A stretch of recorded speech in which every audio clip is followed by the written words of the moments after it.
with Aussie Lozzie Knit Designs, and this is Knit Bits.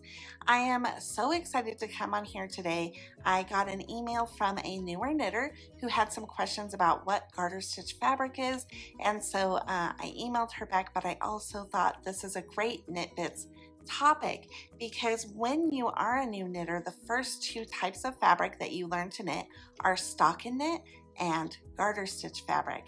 But I feel like, at least for me when I was learning, and clearly for this other person who emailed me, it wasn't really clear in my mind what type of fabric I was making, and my expectation was that I was making a different fabric than what I was making.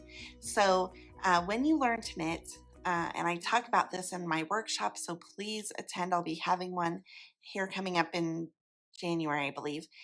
But there are basically two types of knit stitches, and it's just knit and purl, and everything else is a combination or a form of those two stitches.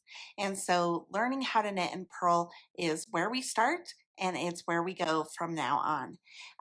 So anyway, when you learn to knit, the first thing you learn to do is to make the knit stitch, which creates this beautiful V stitch.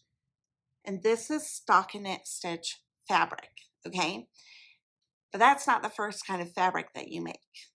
This comes later. The first kind of fabric that you make is this. This is known as garter stitch fabric, and it's very bumpy.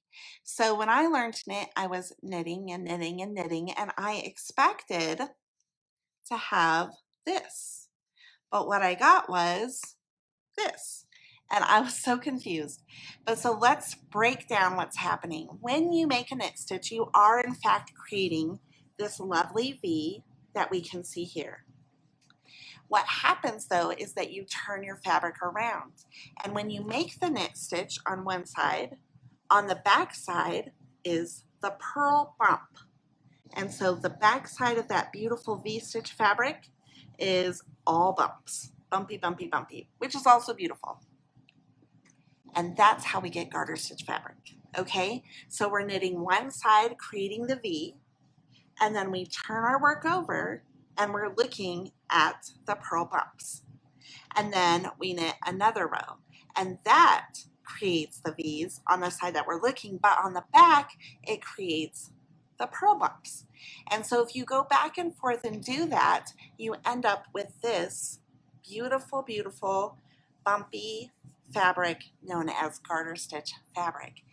Then you learn how to purl, and that is when you can make stockinette fabric, because you will knit one row and then turn it over and you'll see the bumps, and you will purl that row, and it creates the bumps where you're looking, but it creates the V, the knit looking stitch, on the other side of the fabric. So if you keep doing that back and forth, knitting one side to make the V, purling the other side to make the bump, what ends up happening is you have one side of just V's and one side of just bumps. Okay? Oh, I did want to talk about one thing though. You can knit stockinette fabric and garter stitch fabric in the round, but it is done the opposite of what it's done when it's knit flat. So when you knit flat, you do one stitch knit, one row purl, one row knit, one row purl.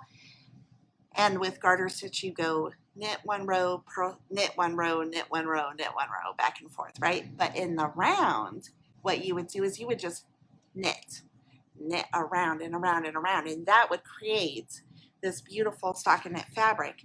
But if you wanted garter fabric in the round, like for a hat or a sweater or something, you would actually knit one round and then purl around and knit around and purl around to get that fabric. Okay, so that is the difference between garter stitch fabric and stockinette stitch fabric. I love that I got this question. I think it's a really good one. It's one that I had when I was new. And so I want to encourage you guys, if you have more questions like this, please just ask them. You can put them in the comments.